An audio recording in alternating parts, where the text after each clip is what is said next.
Police Chief LaVoy. Good evening, Chief. Good evening. If you explain what this grant is for. Thank you very much for having me here tonight. This grant is one that we had asked permission to apply for some time ago, and we have recently been awarded the grant. This grant will allow us to have officers specifically assigned to a specific detail, that of which is enforcing underage drinking laws, making sure that businesses aren't selling to minors, and things along that nature, going into grocery stores as well as restaurants to make sure that people are being carded, etc., just in order to help keep the community's children safer. If you want to step aside for a few minutes, Chief, we'll have the public hearing. Thank you. I'll open up the public hearing at 7:20 p.m. And is there anyone in the audience who wishes to speak on this item? Mr. Alciere, now is the time. Thank you. And for the record again, just name and address. I am Tom Alciere of 28 Mobile Drive in Hudson. I have already submitted the written statement there. I am here to urge the selectmen to reject this grant from the so-called Department of Justice for the enforcement of a blatantly unjust law. Now, of course, it's not as if there were ever any question whether the government has a right to regulate alcoholic beverages. Obviously, that's already settled. Governments cannot acquire authority by manufacturing documents. They only have authority that has been given to them by the people. People cannot give a government any authority they don't have.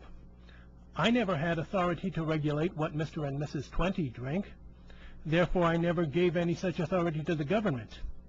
The same is true of everybody else in the state of New Hampshire except Mr. and Mrs. 20. They and they alone have a right to decide what they are going to drink.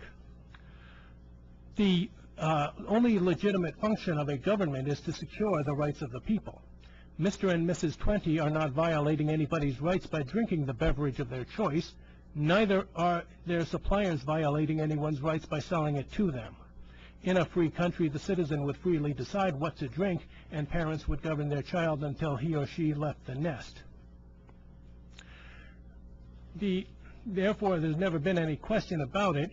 The government never had any right to employ gun-toting mercenaries in bulletproof vests as weapons of unprovoked violence to try to intimidate Mr. and Mrs. 20 into giving up their inherent natural right to drink the beverage of their choice, or to intimidate their suppliers. If you're having a cookout and I march onto your property intending to seize a teenager and handcuff her and force her into my car, obviously she has a right to fight back. You would be justified stepping in to help her, and if I started winning, you would be justified in shooting me. The only reason cops get away with pulling stunts like that at high school graduation keggers is because the outvoted discrimination victims are not yet ready, willing, and able to defend themselves against the police force. But don't push your luck. On 29 February 2008, some underage drinkers in Cleveland, Ohio were running from the police when one suspect decided to fight back, and the undertaker straightened out one of those cops. If that should happen here in Hudson after you vote for it this evening, don't blame anybody but yourself. After all, if you vote to use a cop as a weapon of unprovoked violence against a cashier, and the cashier simply takes your weapon away from you, then the blood of that cop is on your hands.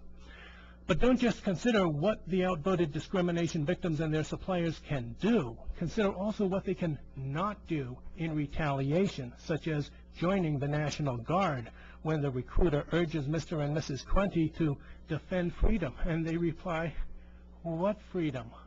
Why should they sign up to protect your life and your property if you won't even vote to protect their right to liberty?" After Hurricane Katrina in New Orleans, a lot of people suffered and perished, waiting for the National Guard to rescue them. If a disaster should happen here in Hudson and you find yourself suffering for want of National Guardsmen after you vote for it this evening, don't blame anybody but yourself. Mr. and Mrs. 20 might wind up dishing out some very nasty payback without even doing a thing.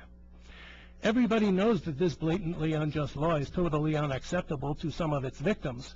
What the Board of Selectmen needs to do is tell the legislature you are rejecting this grant at least until they exempt those victims. victims who file with the Secretary of State a notarized affidavit unequivocally affirming that this blatantly unjust law is totally unacceptable to the affiant and demanding to be exempted from it, would thereby become exempt.